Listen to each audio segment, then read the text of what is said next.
Hello guys, আসসালামু আলাইকুম। এখানে আমি আপনাদের সামনে একটি ডিমের ঝুড়ি রেসিপি নিয়ে হাজির হয়েছি।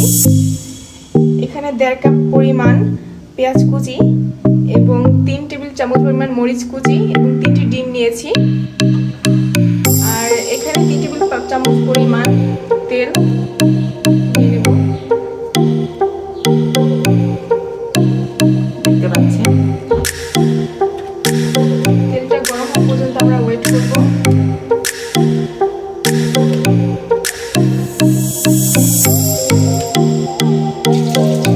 তেলটা গরম হয়ে গেছে, এখন পেঁয়াজ সব দিয়ে দেবো।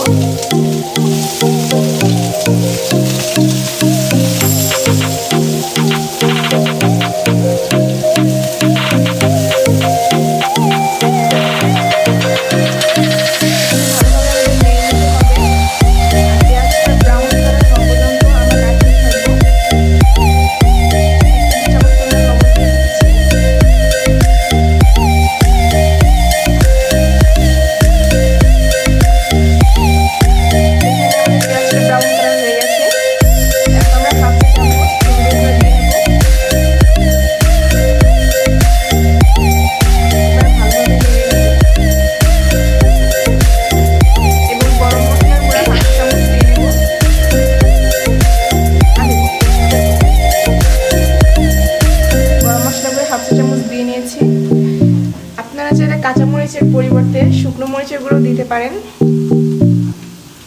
এখানে আমি 3টি ডিম নিয়েছি। এই 3টি ডিম আমি এখানে